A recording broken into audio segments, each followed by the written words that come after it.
Alrighty, so today we are financially advising the fictional couple of Tom and Erin, and let's get right to it.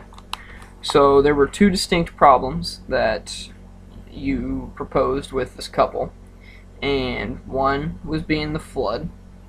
They took out a loan and had to pay out of their stock investment fund to cover that. I'll talk about how we're gonna pay that off and get that up to date here shortly. And the other was Tom's employer was changing from a traditional benefit plan to a cash balance plan. And the cash balance plans are better for younger employees, but they can drastically hurt older employees who thought they had so much guaranteed once they retired and what the employer was all going to cover for them, and that just goes away with the cash balance plan.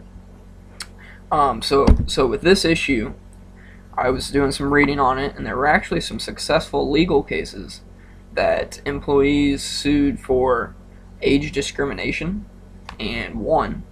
So that's not our first option, I don't think, but if it came to that, maybe setting up a meeting with a lawyer and discussing to see if you have a case against them, that might be a thought in the future. But aside from that, I would say that Tom needs to talk to his employer about some transitional relief options.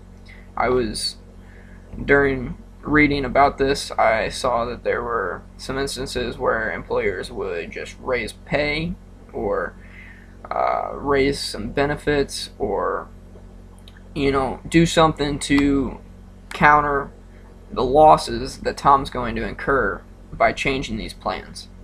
So that would be the first thing I would do, and that should fix one of the major problems that you proposed here.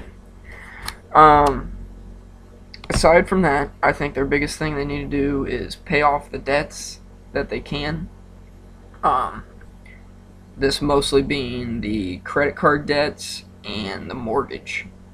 I broke their salaries down into monthly income, and I also did that with the additional $18,000 that they make per year.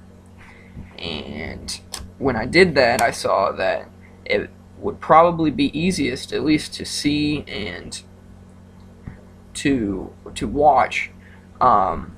If you take that $18,000 of yearly income that they make, additional yearly income, and you divide that by 12 to make it, a monthly income, it comes out to $1,500. So, with that, I would pay that loan payment from that $1,500.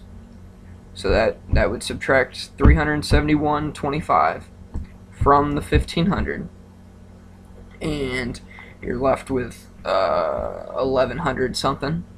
I would use 1,000 of that $1,100 and start paying off credit card debts.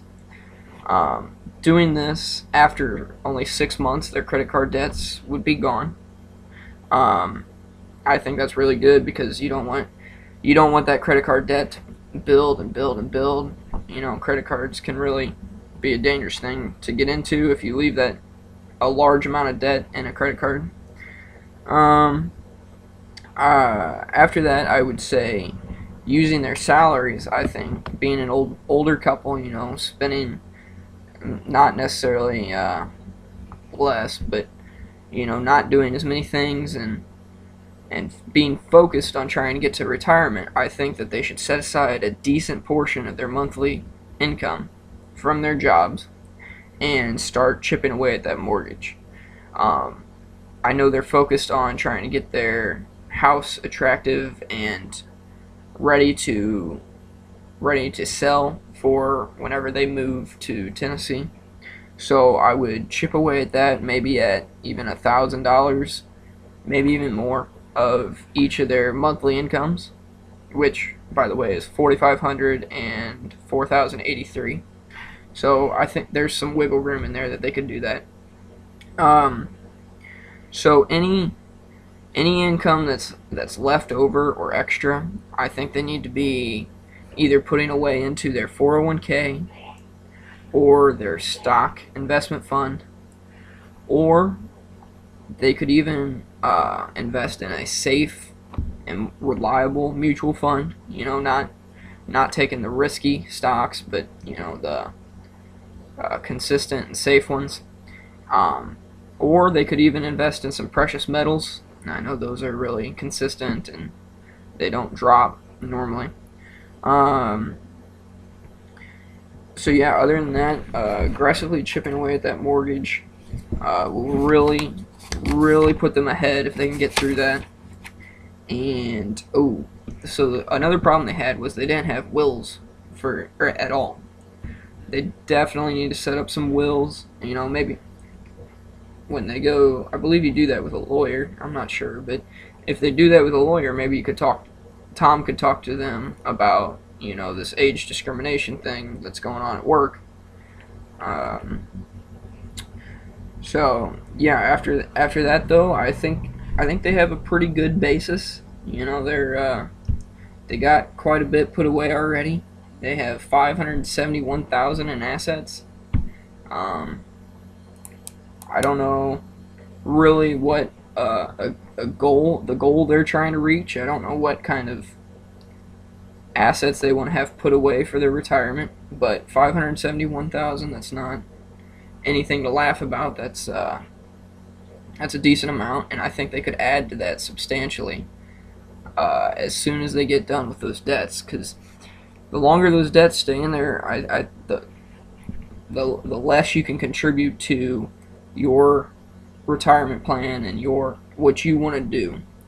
Um, so yeah, I'd get rid of those debts as soon as possible. Then you can start investing and putting away more and more for your retirement fund. And that's it. Thank you.